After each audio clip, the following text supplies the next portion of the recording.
Hey everybody, this is Ron, and today I'm going to be reviewing Dune House Corrino #1 from Boom Studios. This comic is adapted from the third Dune prequel book in the Great Houses trilogy written by Brian Herbert and Kevin J. Anderson. If you'd like to catch up on the first two series, House Atreides and House Harkonnen, you can check out my Dune Comics playlist in the description. This comic begins just like the book does, with a Fremen raid on the Harkonnens led by Stilgar. It's a nice way to start this series off with a bang, and it also shows how brutal the Fremen can be. The violence is drawn really well by Simone Ragazzoni, and there's a great sense of motion with some of these panels. Then we switch over to Kai Tane at the Imperial capital, and this is definitely more in line with how I picture this planet when I'm reading the books compared to the minimal design used in Dune Part 2. It was nice to see Kynes aged up a little bit, although I could have done without his anime hair, but I think that's just the artist's style. I've said this in previous reviews of these Dune comics, but I'm still loving the designs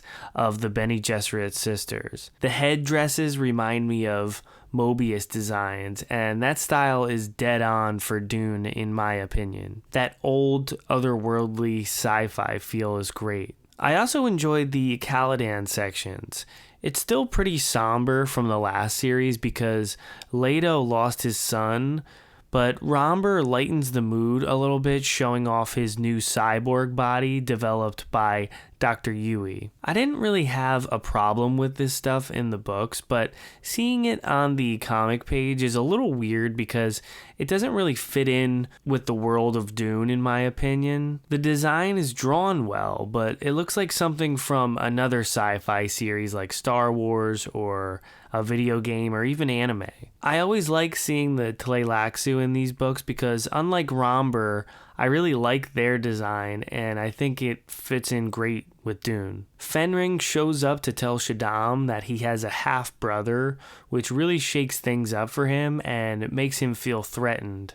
Duncan finally gets to see some action as a military leader now that he's a swords master, so that was really cool to see as well. We're still getting a slow tease of Demur, the guild navigator, and I'm looking forward to seeing this artist's take on a navigator. I like how mysterious the Spacing Guild headquarters looks. The colors by Dan Jackson really pop here, and we also get only one page dedicated to House Harkonnen, but I thought it was drawn very well. Once again, the Baron is slowly starting to get big, but not as big as he is in the original Dune novel because this is still many years before that book. So overall, this is a promising start, and I can't wait to see some of the events from this book unfold on the comic book page because there's a lot more action in this third book. So I think it will work very well as a comic. Please be sure to like and subscribe if you're enjoying this content, and